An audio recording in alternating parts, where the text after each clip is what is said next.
2027 के यूपी विधानसभा चुनाव से पहले अखिलेश और कुंडा विधायक राजा भैया के बीच नजदीकियां बढ़ती जा रही हैं और पुराने गिले शिकवे दूर होते नजर आ रहे हैं। ये हम नहीं बल्कि राजा भैया के बीते कुछ दिनों में लिए गए फैसले बता रहे हैं। इसी कड़ी में राजा भैया का एक और कदम खूब चर्चा का विषय बना हुआ है और इसी फैसले ने इस चर्चा को भी हवा दे दी कि 2027 से पहले एक बार फिर यूपी की राजनीति में पुराने साथी रहे अखिलेश और राजा भैया एक बार फिर साथ आ सकते हैं। दरअसल 2019 के लोकसभा चुनाव में प्रचार के दौरान यूपी के पूर्व मंत्री और समाजवादी पार्टी के विधायक इंद्रजीत सरोज ने मंच से राजा भैया पर निशाना साधा था।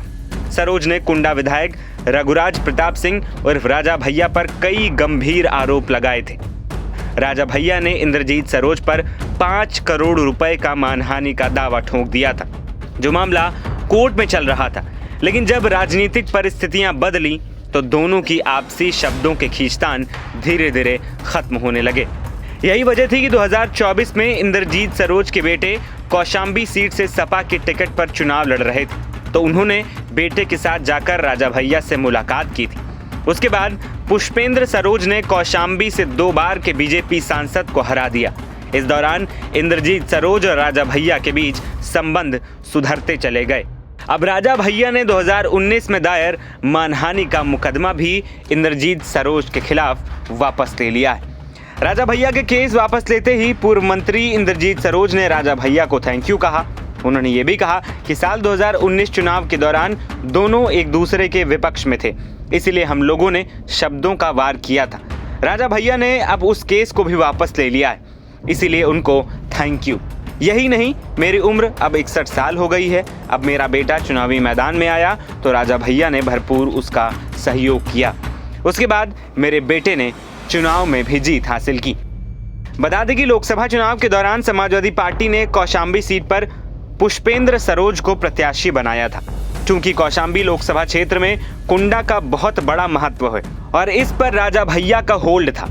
राजा भैया ने पुष्पेंद्र सरोज को समर्थन देकर उस विधानसभा सीट से जीत दर्ज करवाने में अपना सहयोग दिया।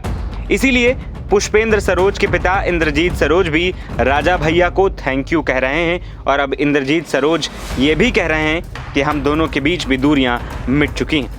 बता दें कि राजा भैया की फुल सपोर्ट के बाद कौशाम्बी सीट से पुष्पेंद्र सरोज ने तकरीबन 1 लाख मतों से जीत दर्ज की थी।